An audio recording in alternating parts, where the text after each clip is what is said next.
Imagine, just for a moment, an actual physical wire. Okay, like a literal metal wire. Yeah, exactly. A literal wire. It's pulled taut, right, stretched perfectly horizontal across this wide dirt racetrack. Oh, I see where you're going with this. Right, so you have to picture yourself standing in the middle of this massive, roaring crowd.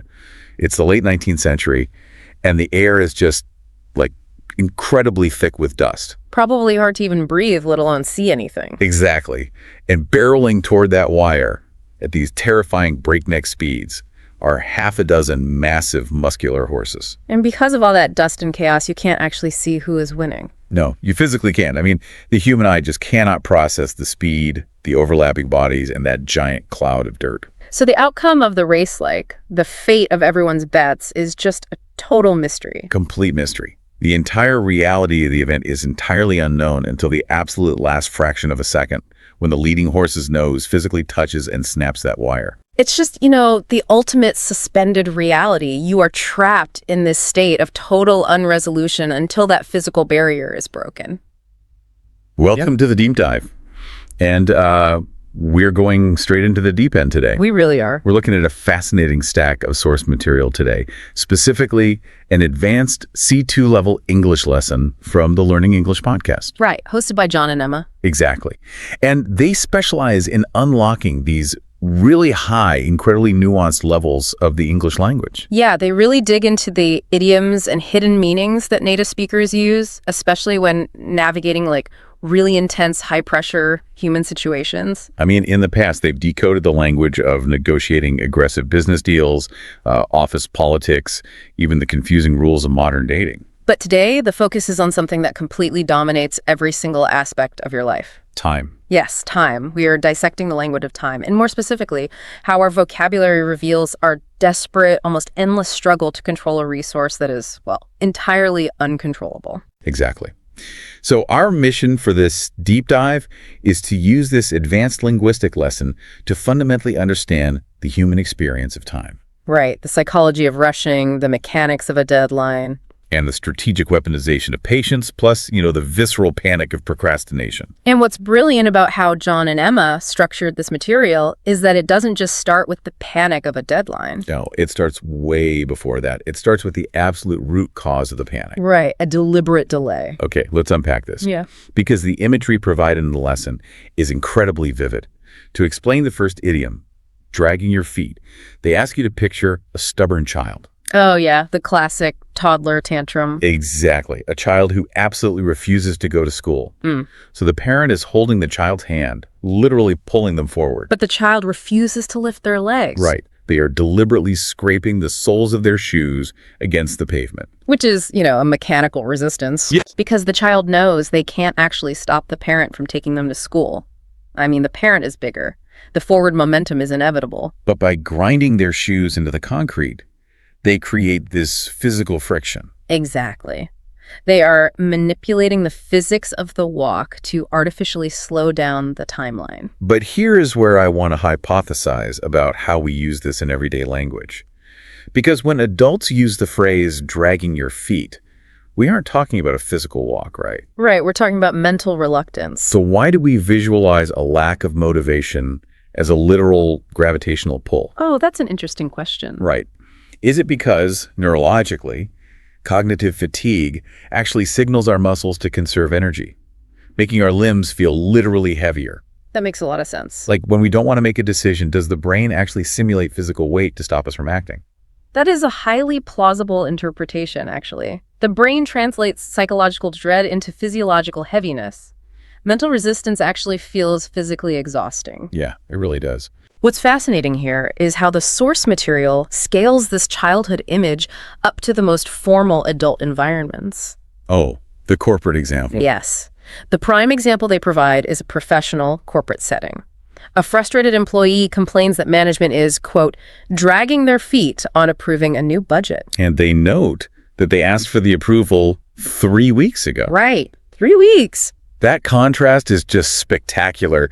You take the visceral sensory image of a toddler literally scraping their sneakers on a sidewalk. And you superimpose it onto a board of directors. Yes. Yes. Executives sitting in expensive suits in a high-end conference room. It completely strips away the corporate veneer. I mean, it exposes the fact that no matter how much authority a person possesses, their fundamental human nature remains identical to that of the child. Yeah, that's so true. When those executives delay the budget for 3 weeks, they are engaging in the exact same behavioral avoidance.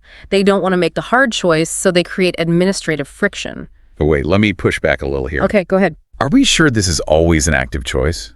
I mean, in a massive corporation, maybe they just forgot. That's fair. Right. Maybe the budget request just got buried in an inbox of 1,000 emails. Is it fair to accuse them of dragging their feet if it's just, incompetence or email overload? That is a crucial distinction, and the source material actually explicitly addresses it. Oh, it does? Yes. The lesson strictly defines this behavior as a deliberate delay. Deliberate. Okay. Right. If the email is lost, that is forgetfulness. That is an administrative error. But dragging your feet requires intention. So they are actively choosing to delay because they are reluctant to make the final call. Exactly. It is a passive-aggressive relationship with the timeline. They aren't explicitly saying no to the budget. They are simply refusing to lift their feet until the decision is forced upon them. And that causality is exactly what triggers the next phase of the human experience. Right, because the timeline doesn't stop. No, it doesn't. There is a fundamental law of physics when it comes to time management. Yeah. The deadline is a stationary object. The deadline does not move. Exactly. So when you deliberately drag your feet, you are not extending the timeline. You are just burning through the available buffer. You are actively shrinking the window of opportunity until the pressure becomes literally unbearable. You're compressing the remaining time until the friction ignites. And that passive delay inevitably and violently transitions into intense, inescapable pressure. Which perfectly sets up the next major concept in John and Emma's curriculum. The source identifies this resulting state as a vital C2 level noun phrase. Crunch time. Crunch time. Defined as the critical, high-pressure period right before a deadline where everyone must work as hard and as fast as humanly possible. I really want to look closely at the architecture of that specific word, crunch. Yeah, it's a very evocative word. It really is. Think of crunch time like a physical vice grip.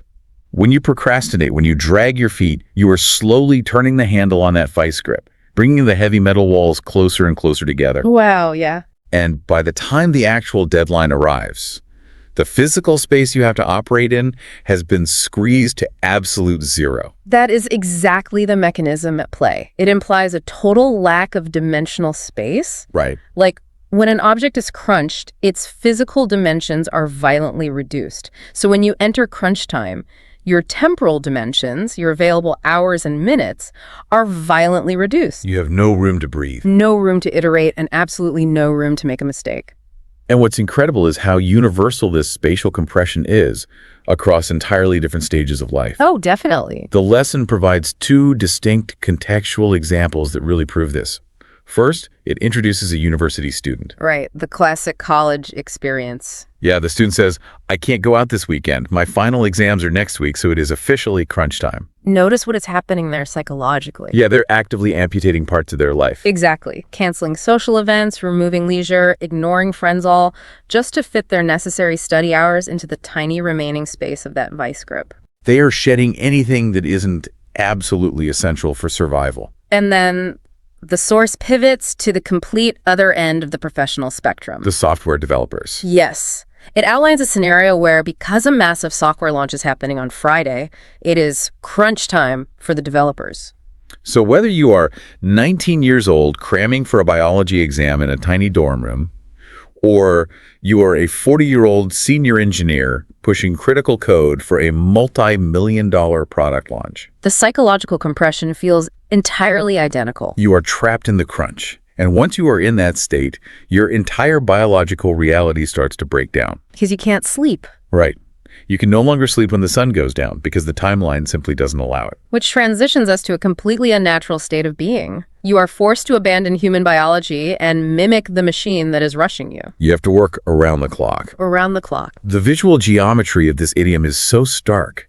The source material instructs you to think of the hands on an analog clock face. Right, those hands just move in a continuous, unbroken 24-hour circle. There is no start and there is no finish. It is just an endless loop. If we connect this to the broader history of how humans experience life, it represents a massive shift. How so? Well, for the vast majority of human history, we lived exclusively by biological time. You worked when the sun was up, and your labor naturally ceased when it became too dark to see. Because you literally couldn't do anything else. Exactly. The environment dictated the boundary of your effort. But the invention of the mechanical clock created an entirely artificial, continuous reality. Because a clock doesn't get tired. Right. A clock does not experience fatigue. It does not require a period of cognitive recovery. It just moves. So when we say a human being is working around the clock, we are describing a deeply unnatural phenomenon. We really are. We are saying that a biological organism is attempting to embody the relentless circular motion of a metal gear. They are working continuously, day and night, without stopping. Which is an impossible standard for a human to maintain.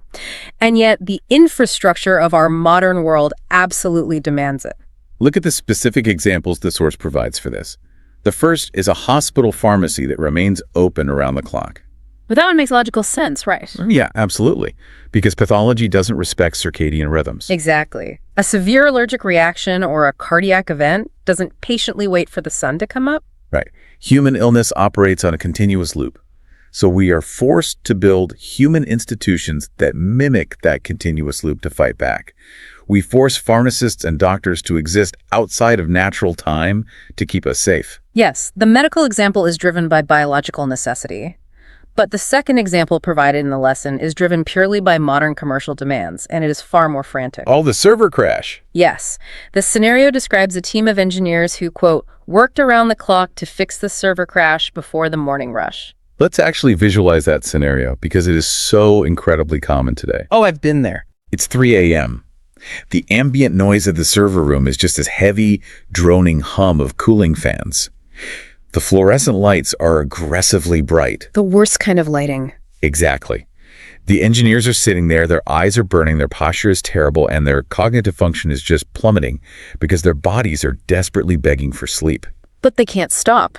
No, because the morning rush, this massive invisible wall of thousands of users logging on at 8 a.m., is marching toward them. They are completely trapped inside the gears of the machine. They have to strip away their own fundamental human needs.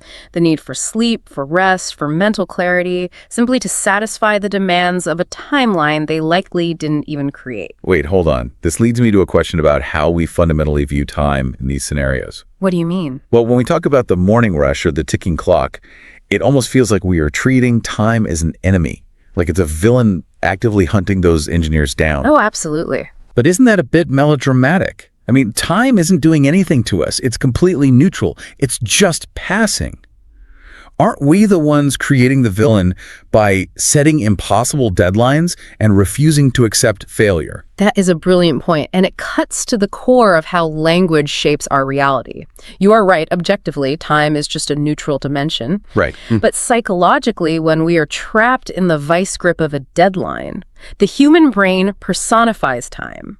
We need an antagonist to fight against. We need someone to blame. Exactly. And the source material captures this adversarial relationship perfectly with the idiom, beat the clock. Beat the clock. That phrasing is so aggressive. It really is. We don't say we want to align with the clock or satisfy the clock or, work alongside the clock.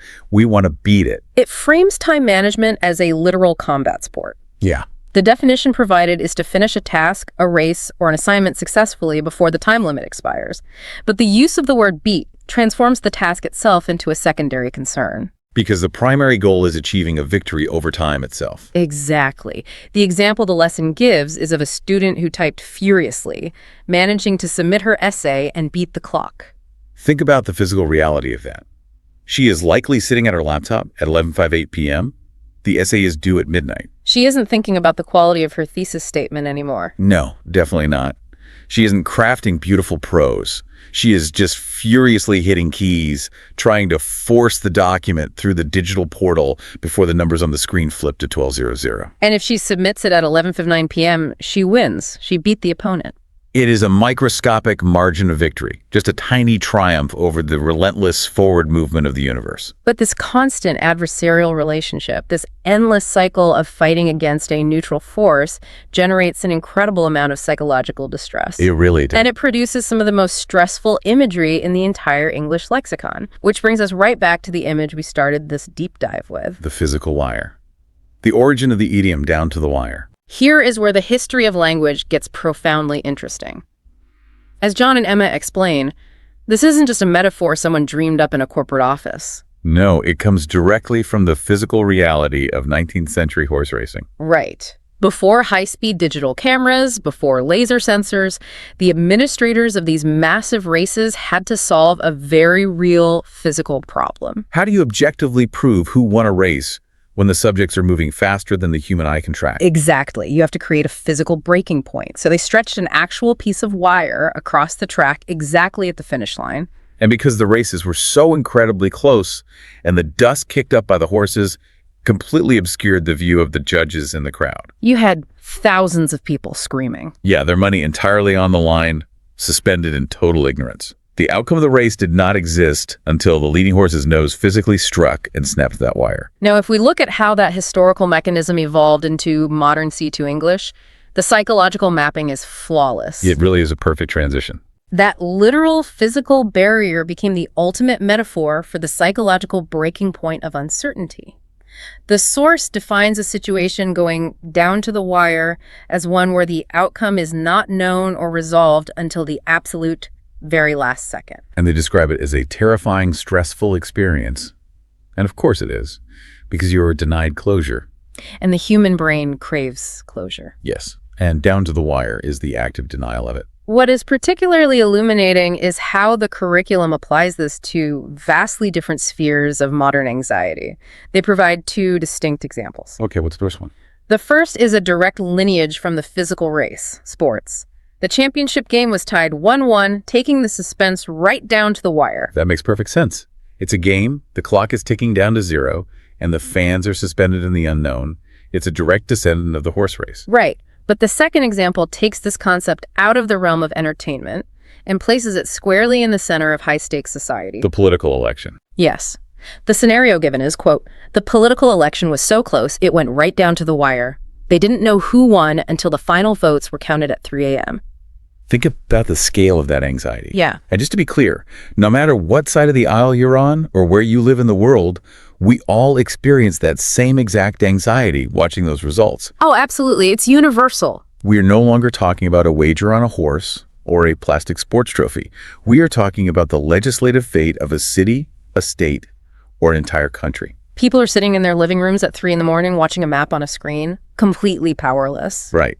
The wire, in this case, is the final ballot being processed. It transforms abstract political anxiety into a tangible, agonizing timeline. You cannot exhale, you cannot relax, and you cannot plan for the future until that final vote snaps the wire. But I want to draw a subtle yet massive distinction here. Down to the wire is fundamentally about uncertainty. It's about not knowing who will win or what the result will be.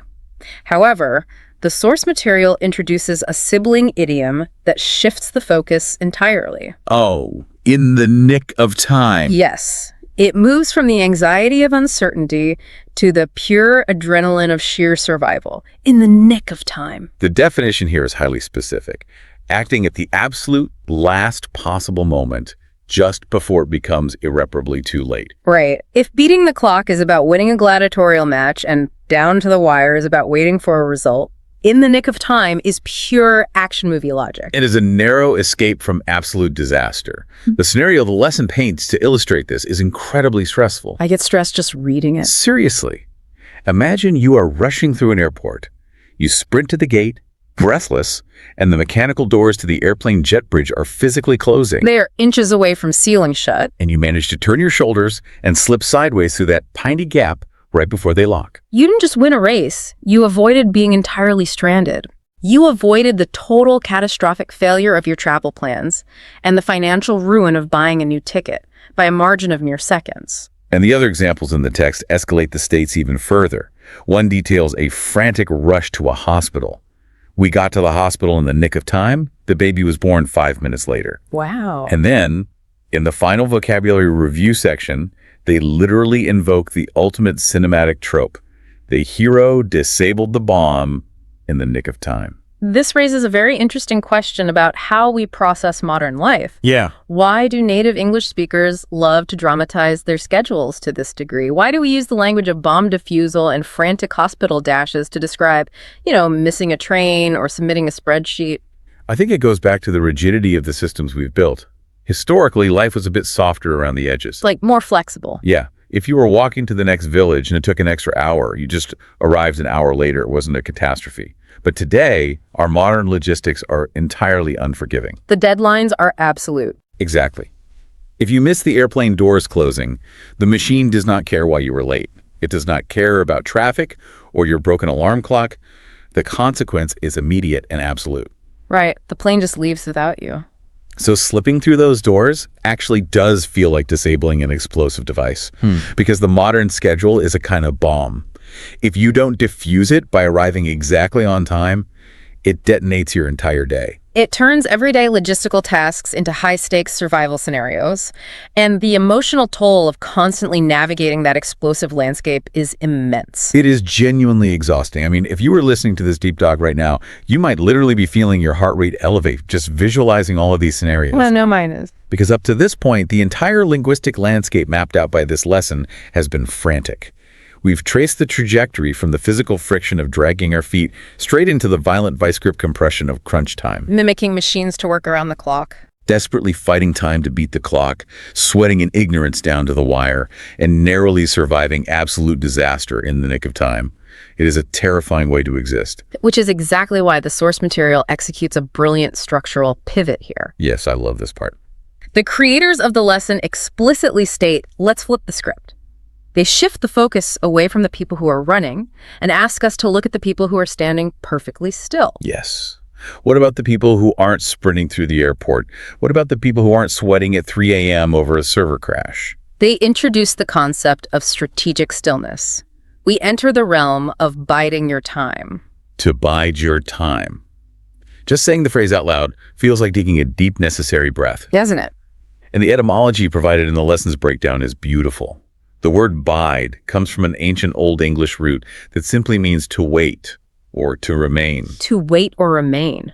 But we must be incredibly careful not to confuse this with the avoidance we discussed earlier. It is vital to distinguish biding your time from dragging your feet. I'm glad you brought that up because on the surface, they look identical, right? Sure. In both scenarios, the person is not taking action. True. But I'd argue the underlying psychology is polar opposites.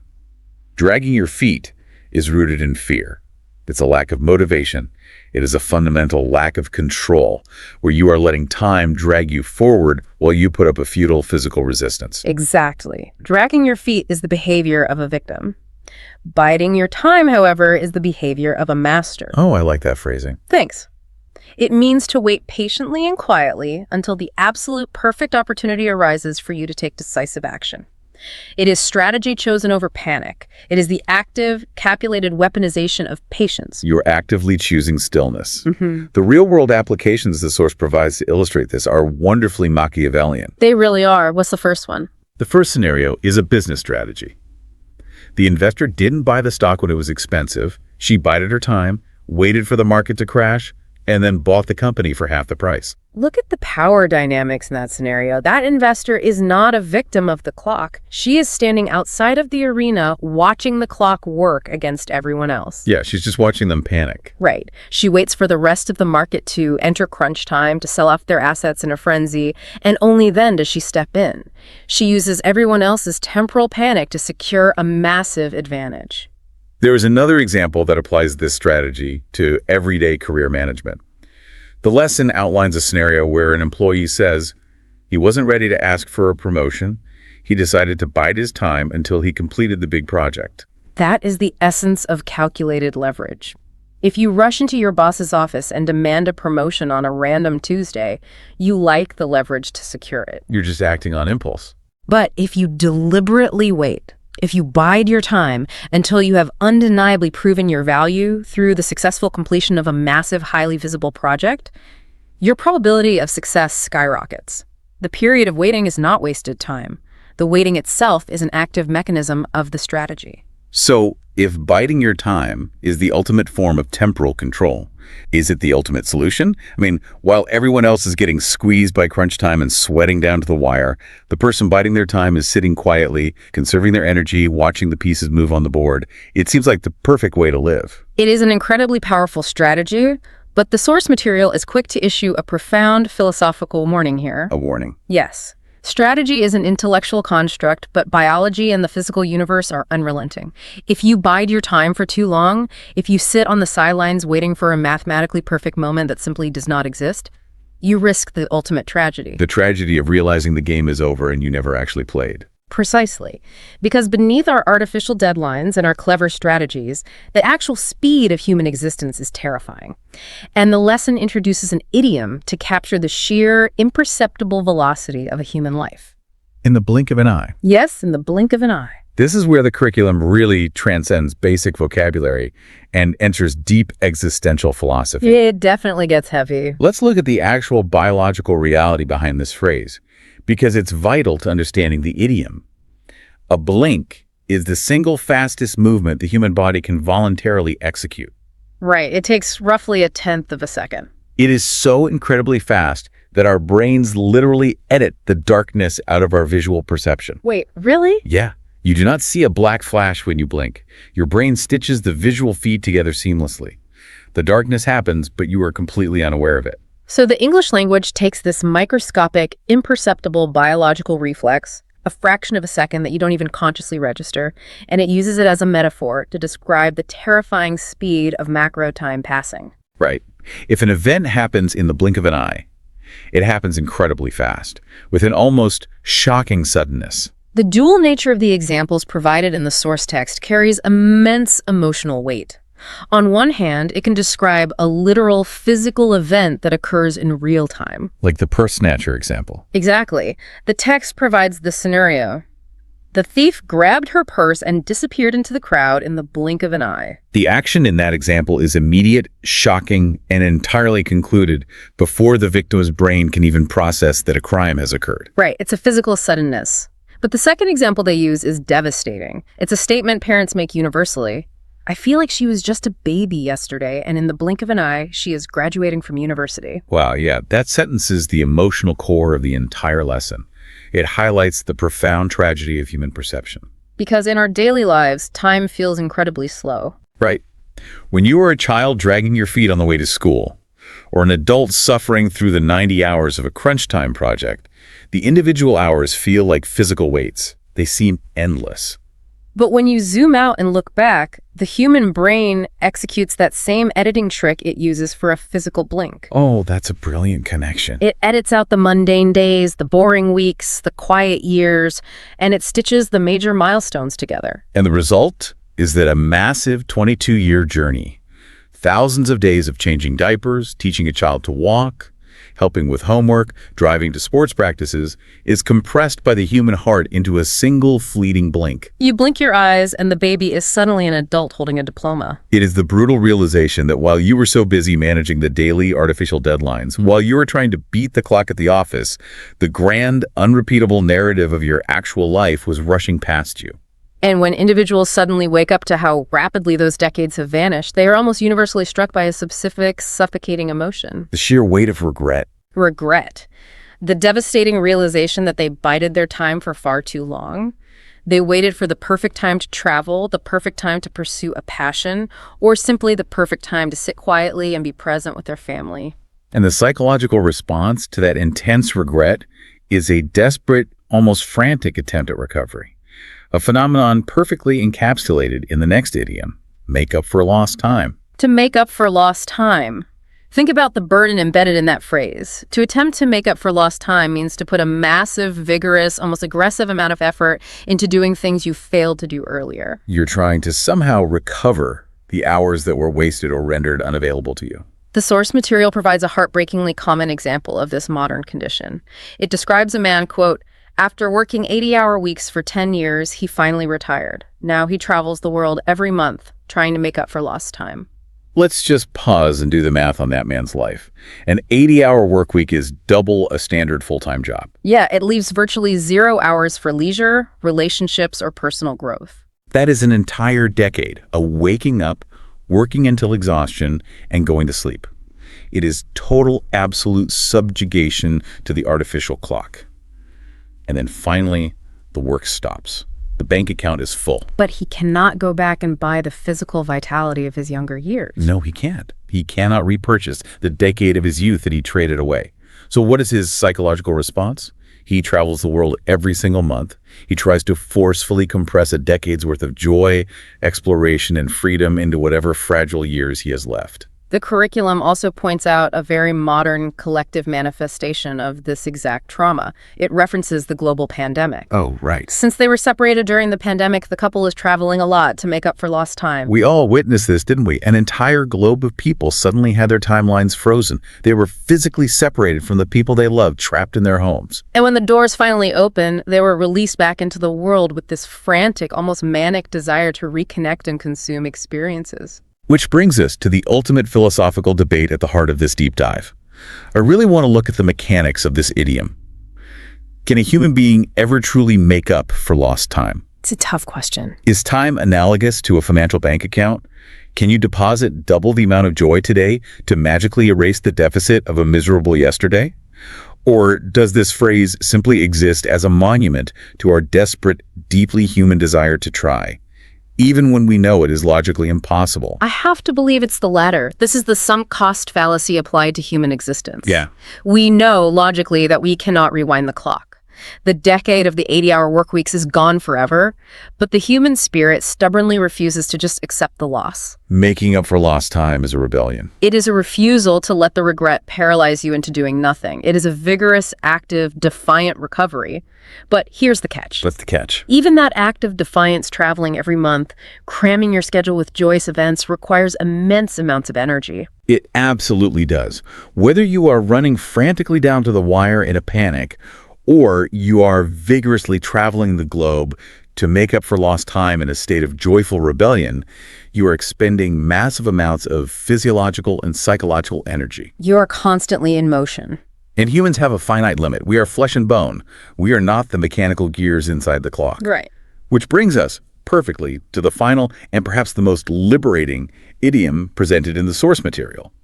After all the rushing, after the panic of the crunch, the waiting, the blinking, and the desperate attempts to outrun the clock, there comes a single, inevitable moment where you simply have to surrender. The art of establishing a boundary, the phrase is, call it a day. Let's call it a day. Emma, one of the creators of the lesson, describes this as the absolute perfect idiom to end a workday or a demanding task. It means to officially decide and state out loud that you are going to stop doing an activity. And it almost always happens for one of two distinct reasons. Either you have successfully accomplished what you would define as enough, or you are so completely physically exhausted that you cannot continue. The physical toll is beautifully illustrated in the final scenario provided by the source. John describes a weekend project. We've been painting this house for 9 hours. My arms hurt. Let's call it a day and finish the rest tomorrow. I love that they chose manual labor for this final example because it is so incredibly relatable and grounded. Oh, totally. Imagine that scenario. You have been painting the exterior of a house for 9 straight hours. You are covered in paint. Your shoulders are screaming with lactic acid. Your hands are cramped into claws around the brush. The sun is going down and the light is fading. But the vital thing to notice here is that the house is not finished. The task is objectively incomplete. But the human body intervenes and says, no more. And by uttering that specific phrase, let's call it a day, you are drawing a hard, undeniable line in the sand. It is the ultimate act of reclaiming your autonomy from the clock. Think about the journey we have just taken through this vocabulary. It's been a long journey. Throughout this entire lesson, time has been the absolute master. Time has dragged our feet. It has violently crunched us into a vice grip. It has forced us to work in continuous mechanical circles, and it has threatened us with the wire. We have been fighting a losing battle. But when you stand back, look at the unfinished house and say, let's call it a day, you are unilaterally deciding that the race is over, at least for today. You realize you cannot stop time from passing. But you can absolutely 100% decide when you're going to stop participating in the race. You can step off the track. Exactly. The emails will still be in the inbox tomorrow. The server will still need maintenance tomorrow. The side of the house will still need the second coat of paint. But in this exact moment, you are enforcing a physical and psychological boundary. You are actively prioritizing your own humanity over your endless quest for productivity. It is the final period at the end of a very long sentence. And John and Emma brilliantly use this exact sentiment to wrap up their own intense advanced lesson. They do. They are highly aware that they have just dragged their listeners through a grueling psychological marathon. Yeah, they really have. But before they let their learning community log off, they offer a vital piece of instruction for anyone, including you, the person listening to us right now, who wants to take these concepts from theoretical knowledge to practical mastery. Because merely understanding the definition of a C2 idiom is only half the battle. To truly integrate these concepts into your active firing vocabulary, passive listening is insufficient. You have to take these phrases out of the podcast and weave them into the messy, unpredictable reality of your own natural conversations. Which is exactly why the source lesson poses a series of reflection questions to their community. I want to take those exact questions, expand on them, and turn them directly toward you, our listener. Right, time for some self-reflection. As you navigate the rest of your week, as you sit in traffic or stare at your calendar, I want you to genuinely analyze your own behavior through this lens. Are you the kind of person who meticulously plans ahead, carefully biding your time until the perfect moment to strike? Or, if you are being brutally honest with yourself, do you deliberately drag your feet, relying on the terrifying vice grip of crunch time to force you into action? Think about the last time you were forced to abandon your biology and work around the clock. Did you beat the clock, or did the clock beat you? Have you ever had a massive project or a personal crisis go right down to the wire, hanging in total uncertainty, only for you to pull off a miracle and slip through the closing doors in the absolute nick of time? How did your physical body feel in that exact moment of survival? Was your heart pounding? Was it exhilarating? Or was it just profoundly damaging? By actively attaching your own deeply personal memories, your own regrets, and your own physical sensations to these linguistic frameworks, you lock them into your brain forever. You transition from being a passive student of English to an active owner of the language. We have covered a truly massive landscape of human behavior today. We took a single, focused vocabulary lesson and used it to map out the entire emotional architecture of how humans experience the passing of hours. And if there is one overarching thesis to pull from all of this analysis, it is to profoundly recognize the power of the metaphors we choose to adopt. We have spent this entire deep dive examining how language frames time. We frame it as a gravitational weight that forces us to drag our feet. We frame it as a dangerous physical wire we must blindly cross. We frame it as an antagonist we must violently beat, or a shrinking box that crunches our existence. But the truth, the quiet, unavoidable truth, is that time itself is entirely neutral. Time doesn't hate you. Time doesn't want you to fail your exam or miss your flight. Time doesn't rush you. It simply, quietly passes. Precisely. Perhaps the ultimate insight hidden inside these advanced idioms isn't just about how to sound more articulate in a corporate boardroom or a university seminar. Oh, maybe it's something more. Perhaps it is a harsh, absolutely necessary reminder that time is the single solitary resource you are given that you can never, under any circumstances, get back. You cannot negotiate a treaty with it. You cannot buy more of it with stock options. You can only choose, day by day, how you occupy the space it provides. So the next time you find yourself entirely stressed out, your heart racing, furiously working around the clock to satisfy some artificial demand, I want you to pause. Just for a fraction of a second. Stop typing. Look up from the screen and ask yourself a very hard question. Are you actually racing toward a meaningful, necessary destination? Or are you simply letting the grand, unrepeatable narrative of your life pass you by in the blink of an eye? A dictionary can give you the clean, binary definition of a word, but you are the only one who can decide what that word actually costs in the reality of your own life. It is a complex landscape to navigate, but it is the exact same landscape we are all walking through together. We want to sincerely thank you, the learner, for choosing to spend a piece of your most valuable, non-renewable resource, your time with us today. We hope you found some genuine insight hidden beneath the vocabulary. Keep analyzing your environment, keep questioning the hidden mechanics of the language you use every day, and never forget that there is always a deeper truth beneath the surface if you are willing to patiently look for it. Have a wonderful morning, a productive afternoon, or a restful evening, wherever you happen to be in the world right now. Until we meet again, let's call it a day.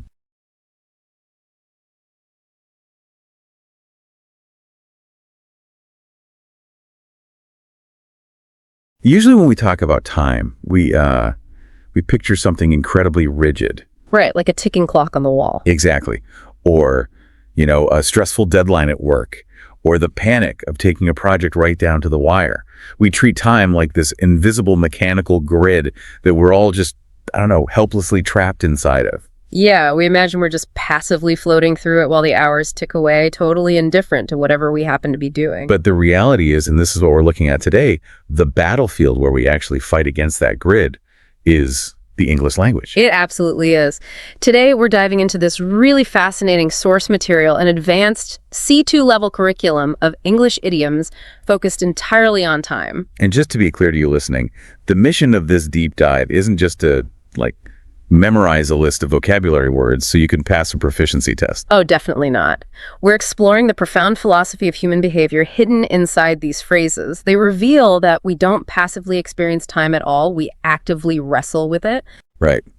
We have this massive, highly sophisticated vocabulary dedicated entirely to how we manipulate time, how we waste it, and ultimately how we attempt to outlive it. Yeah, understanding these linguistic quirks goes way beyond grammar. I mean, they expose our deep-seated anxieties, our desires for control, and how we frame our very existence. It's so true. When you understand how a culture talks about time, you understand human nature on a much broader scale. Okay, let's unpack this. We begin with how humans attempt to control linear time right in the present moment. Right, because there's this constant agonizing friction we experience daily. We're either trying to artificially speed time up or we're desperately trying to hit the brakes. Exactly. So let's start with moving too fast, which brings us to the idiom jumping the gun. Oh, I love this one. So jumping the gun means acting prematurely, right? Huh? Or making a decision before the appropriate time. Yeah, and the origins here trace directly back to track and field sports. Right, like a false start. Picture a line of runners, muscles tensed, just waiting for the referee to fire that starting pistol. Yep. If a runner is too anxious, too full of adrenaline, and they launch themselves forward before the gun actually fires, they've jumped the gun. So what's fascinating here is the psychology of that false start in everyday life. When you jump the gun, you're acting before reality has actually caught up to your intentions. You're completely intolerant of the suspense. Think about being incredibly excited to land a massive new client, right? Mm-hmm. You draft the contract, and instead of waiting for your legal team to do their standard 48-hour review, you just fire it off in an email. Oh, wow, yeah.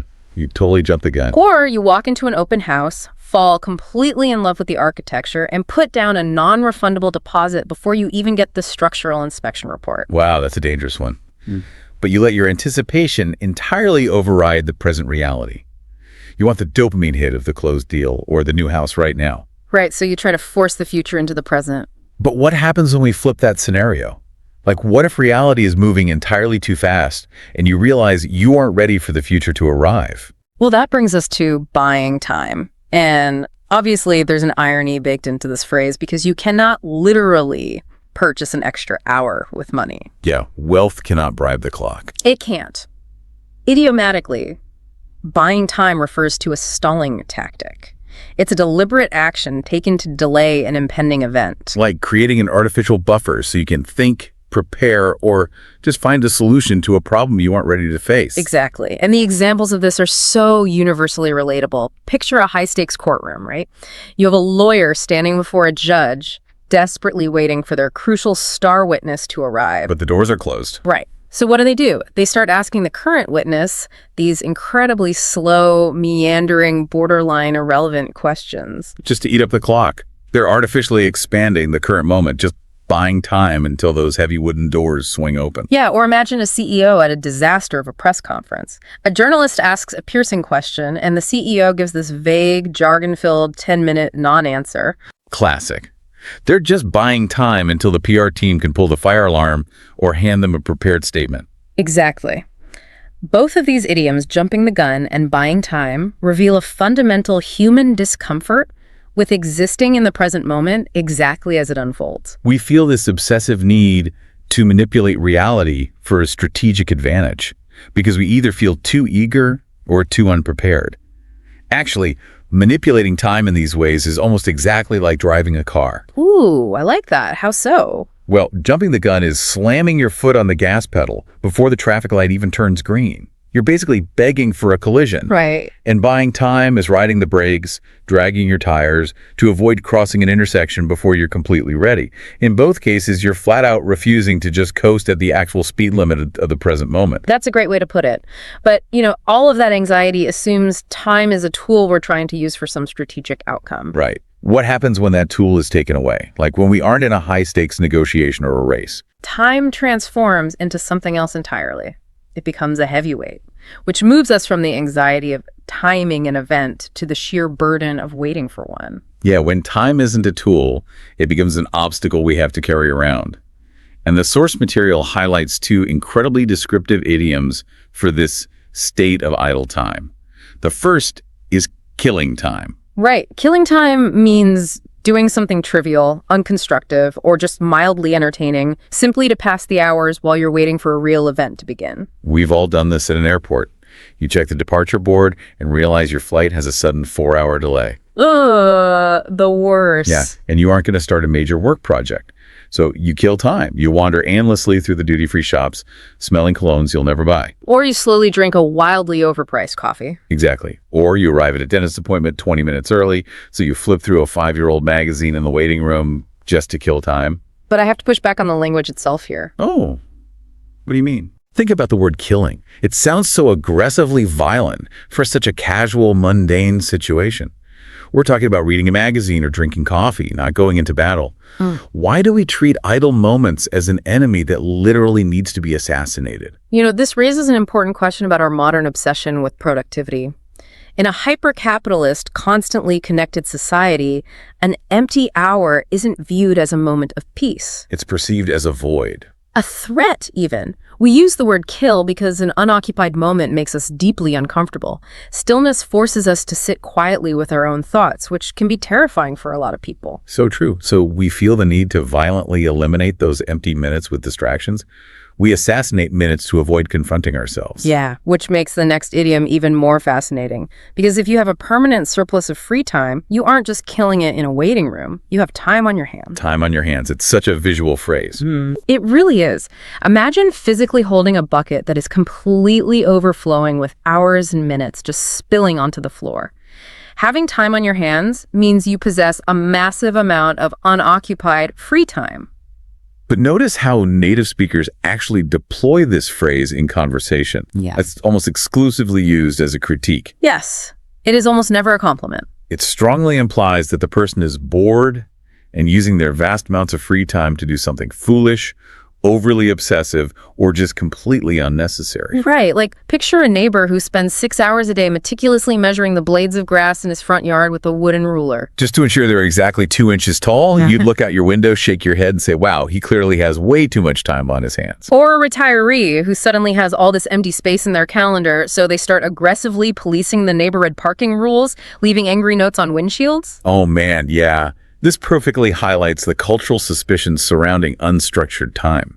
You'd think having endless free hours is the ultimate human dream, the finish line we're all working toward. But idiomatically, if you aren't using that time to produce tangible value, society views you as eccentric or bothersome. We're deeply distrustful of people who have an abundance of time and nothing, quote-unquote, important to do with it. We assume idle hands will inevitably gravitate toward foolishness. Okay, so we spent all this time looking at how we wrestle with the minutes and hours in our personal day-to-day lives, but the English language also zooms out. It moves from the micro to the macro scale. Exactly. We stop looking at our daily planners and start looking at historical eras. How do individuals fit into the specific decade or century they happen to be born into? This introduces the unstoppable momentum of progress and innovation.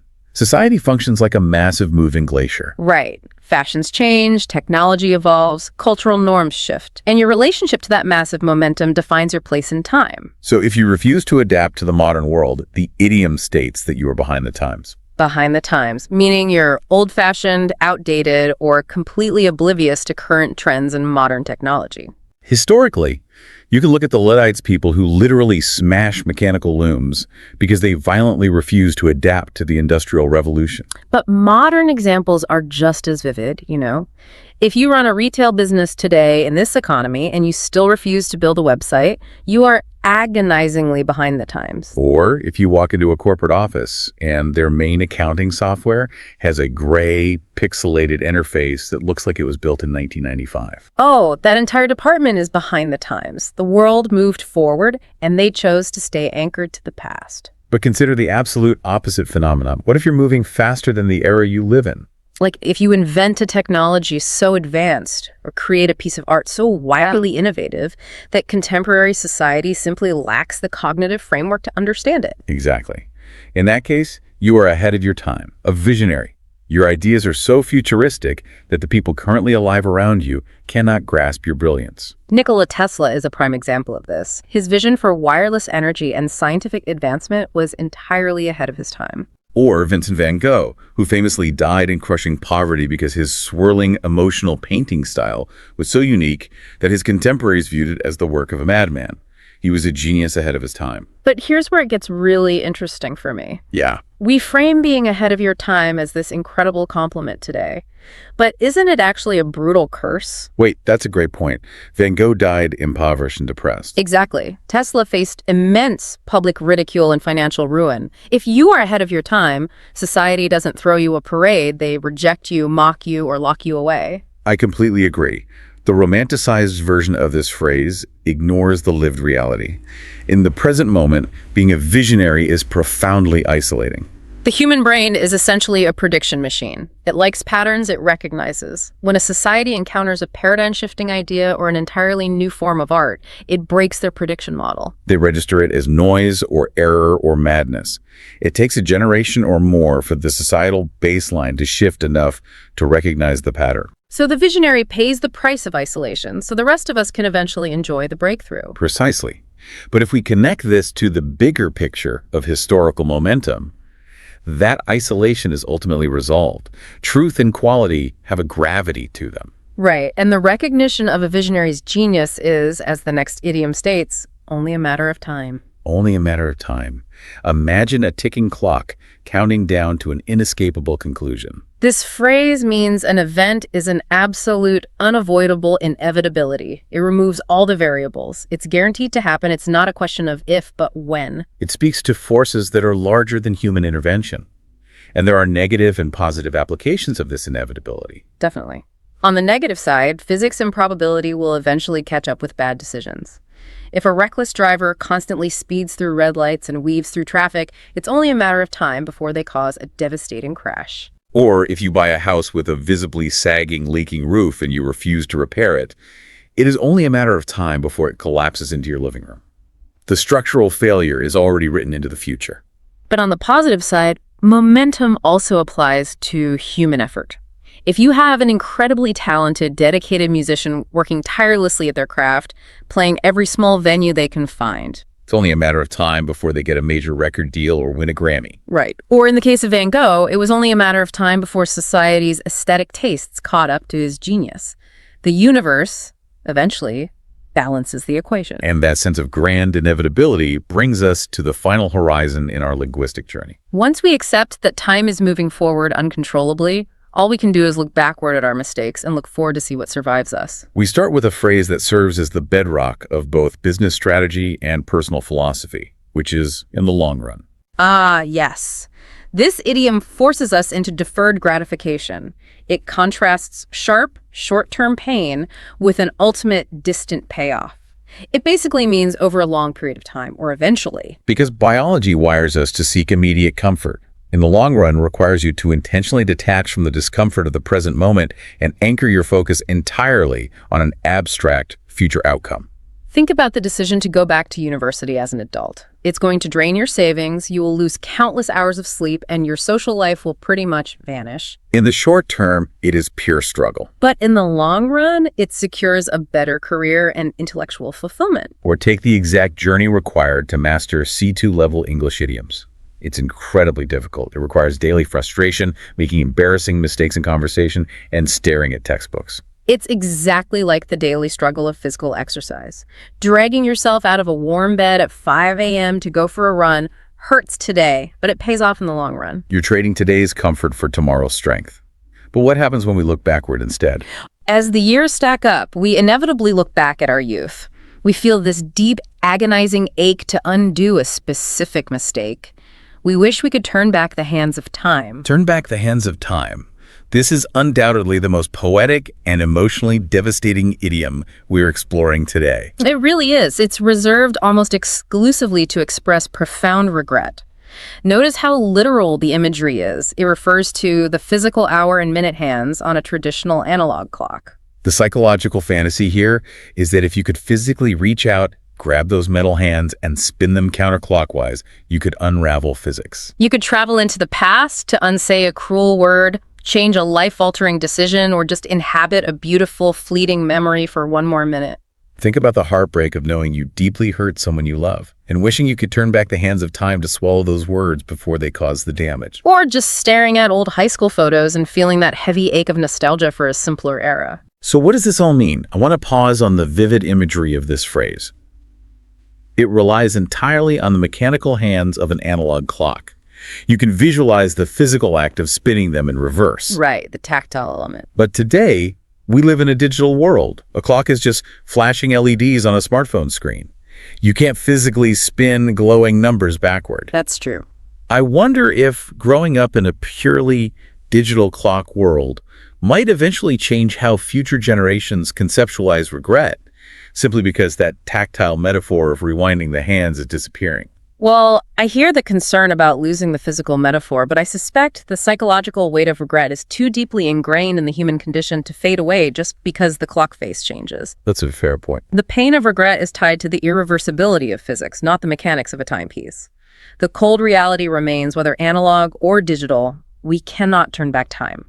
We're permanently stuck moving forward. Because of that tragic limitation, we arrive at our final, most triumphant concept. Since time acts as a destructive force, buildings crumble, fashions become ridiculous, memories fade, the highest human aspiration is to create something that refuses to be destroyed. We strive to build things that stand the test of time. Standing the test of time. It means proving your exceptional, enduring quality by remaining strong, relevant, and beautiful indefinitely. You have essentially defeated time's corrosive nature. It is the ultimate victory over mortality. And you see this triumph across completely different domains. Look at art. William Shakespeare wrote his plays over 400 years ago in a completely different cultural context. Yet the themes of jealousy, ambition, and love in those plays are so fundamental to the human experience that they have stood the test of time. They are still performed globally today. Or architecture. You can walk through Rome and touch the stone of the Colosseum, still standing majestic after millennia. It has absolutely stood the test of time. And perhaps most beautifully, human connection. Think of a couple who have been married for 50 years. Through all the shifting decades, the financial hardships, the tragedies, and the physical aging of their own bodies, their love has stood the test of time. By accepting that we cannot turn back the hands of time, we're driven to build, paint, write, and love in ways that will outlast our own limited clocks. That's a profound synthesis of the human experience, all captured within a handful of English phrases.